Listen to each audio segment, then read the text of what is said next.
کشتی تو بناتے ہو پر پانی کہاں ہے جس میں یہ کشتی چلے گی؟ کیا یہ خشکی پر چلے گی؟ حضرت نوح علیہ السلام نے کہا تم اپنے عمل کے نتیجوں سے غافل ہو، آخرت میں تم پر کیا بیتے گی اسے سمجھ نہیں رہے ہو، اس لیے تم کیا سمجھو ان باتوں کو۔ پھر حضرت نوح علیہ السلام نے کشتی تیار کر لی، بہت مضبوط کشتی بنائی، تختوں کے ہر جوڑ پر قیر کا تیل لگا دیا، اللہ ہی کے حکم سے شمشاد کے تختوں کا تابوت حضرت آدم علیہ السلام کی ہڈیوں کے لیے بنایا۔ پھر حضرت جبرائیل علیہ السلام نے ہر جنس کے جانور جو زمین پر تھے ان کو حضرت نوح علیہ السلام کے پاس جمع کیے۔ انہوں نے ان چرندوں پرندوں اور درندوں کا ایک ایک جوڑا کشتی میں چڑھایا۔ حضرت نوح پر ایمان لانے والے 82 مسلمان بھی کشتی پر سوار ہو گئے۔ جب پوری تیاری ہو گئی تب اللہ کا عذاب آنا شروع ہوا۔ اللہ کا عذاب بھیانک عذاب تھا۔ روٹی کے تندور سے پانی کے فوارے بہنا شروع ہو گئے اور پھر بارش بھی ہونے لگی، پوری زمین میں پانی ہی پانی بھر اٹھا۔ حضرت نوح علیہ السلام کی کشتی سمندر کی طرح ٹھانٹے مارتے ہوئے اس پانی میں تیرنے لگی۔ کافر بھاگ بھاگ کر ادھر ادھر پناہ لینے لگے لیکن انہیں پناہ کہاں ملنی تھی۔ کشتی پر نہ سوار ہونے والوں میں حضرت نوح علیہ السلام کی بیوی اور آپ کا بیٹا کنعان بھی تھا۔ حضرت نوح علیہ السلام نے اپنے بیٹے سے پوچھا اب کیا کرو گے؟ بیٹے نے کہا پہاڑ پر پناہ لے لوں گا۔ حضرت نوح علیہ السلام نے کہا اس کا بھی کوئی فائدہ نہ ہوگا۔ اسی بیچ پانی کی ایک زوردار موج آئی اور حضرت نوح علیہ السلام کے بیٹے کو ڈبو دیا اور وہ بچ نہ سکا۔ حضرت نوح علیہ السلام کو رحم آ گیا، اللہ سے دعا مانگی، یہ میرا بیٹا ہے، میرے گھر والوں میں سے ہے، تو اپنا وعدہ پورا کر۔ اللہ نے فرمایا کہ اہل وہ ہیں جس کے عمل بھلے ہو، بد عمل نا اہل ہیں۔ 40 دن تک زوروں کی بارش ہوتی رہی، زمین کے اندر سے بھی پانی ابلتا رہا۔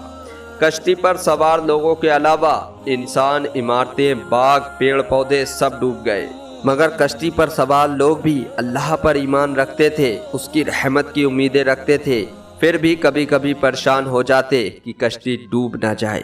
بہرحال کشتی پر سوار لوگ بچ گئے، طوفان رک گیا، پانی کھسک گیا۔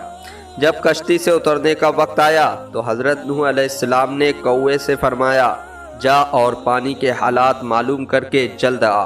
کوا گیا لیکن مردار کھانے کے چکر میں جلدی لوٹ کر نہ آیا۔ وہ بھول گیا کہ اللہ کے پیغمبر نے کیا کہا ہے۔ حضرت نوح علیہ السلام نے اس کے لیے بد دعا کر دی اور وہ ہمیشہ کے لیے ذلیل اور رسوا ہو کر رہ گیا۔ مردار کھانا اس کا مقدر بن گیا۔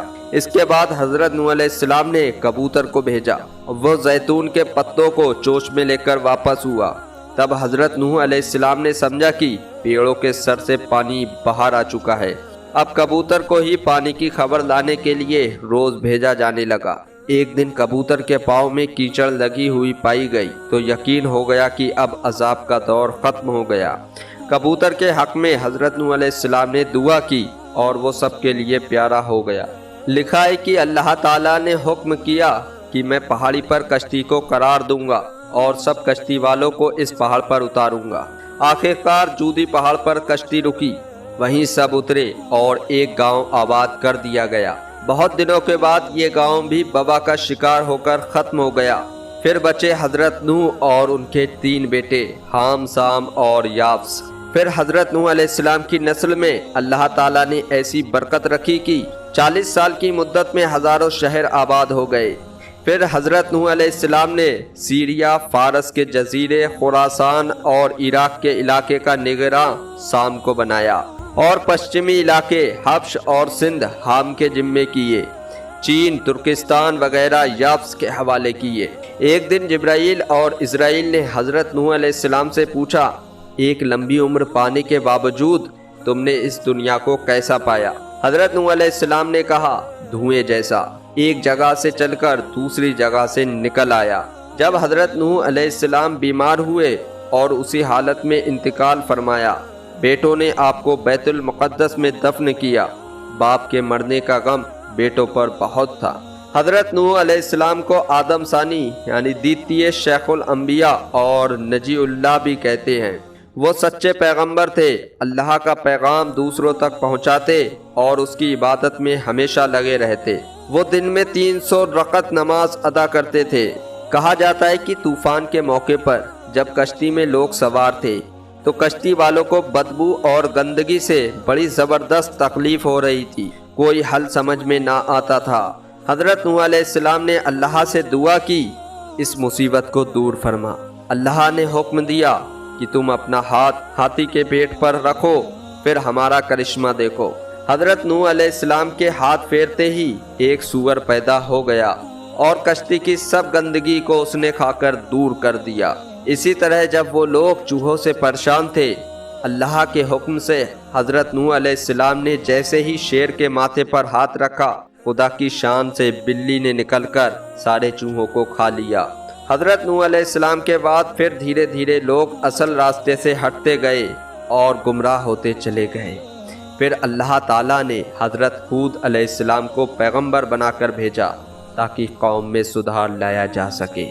تو میرے پیارے دوستو، آپ نے یہ پورا واقعہ سنا حضرت نوح علیہ السلام کا، کہ حضرت نوح علیہ السلام نے کتنی اپنی قوم کے لیے محنت مشقت کی تاکہ وہ اسلام قبول کر سکے، لیکن وہ اسلام کو قبول نہیں کرتے تھے اور کفر پر ڈٹے رہے، اللہ کا انکار کرتے رہے۔ پھر ایک دن اللہ تبارک و تعالیٰ کا عذاب طوفان کی شکل میں آیا، اور وہ طوفان تندور سے نکلا جہاں سے کسی کو امید بھی پانی کی نہیں تھی۔ اللہ تبارک و تعالیٰ کی شان دیکھیے کہ ایک روٹی بنانے والے تندور جس میں آگ جلتی ہے، وہاں سے طوفان کو نکالا، وہاں سے پانی ابلنے لگا۔ اتنا بھینکر طوفان تھا کہ پوری روح زمین پانی سے ڈوب گئی۔ صرف وہی لوگ بچے تھے جو حضرت نوح علیہ السلام کی کشتی پر سوار تھے اور اللہ پر ایمان رکھتے تھے۔ ہمیں بھی چاہیے کہ اللہ تبارک و تعالیٰ سے ہر وقت توبہ کرتے رہیں، اپنے گناہوں کی معافی مانگتے رہیں، اللہ سے ہر وقت ڈرتے رہیں، توبہ کرتے رہیں، گناہوں کی معافی مانگتے رہیں، نماز کو قائم کریں۔ نماز پیارے آقا صلی اللہ تعالیٰ علیہ وسلم کی آنکھوں کی ٹھنڈک ہے، تو اگر ہمیں اپنے پیارے آقا صلی اللہ علیہ وسلم کی آنکھوں پر ٹھنڈک پہنچانی ہے تو نماز کو روز پڑھتے رہیں، یعنی 5 وقت کی نماز پڑھتے رہیں، قضا نماز نہ کریں۔ اگر آپ کو ویڈیو اچھی لگی ہو تو اس کو لائک کریں، ہمارے چینل کو سبسکرائب کریں ایسے ہی ویڈیو دیکھنے کے لیے۔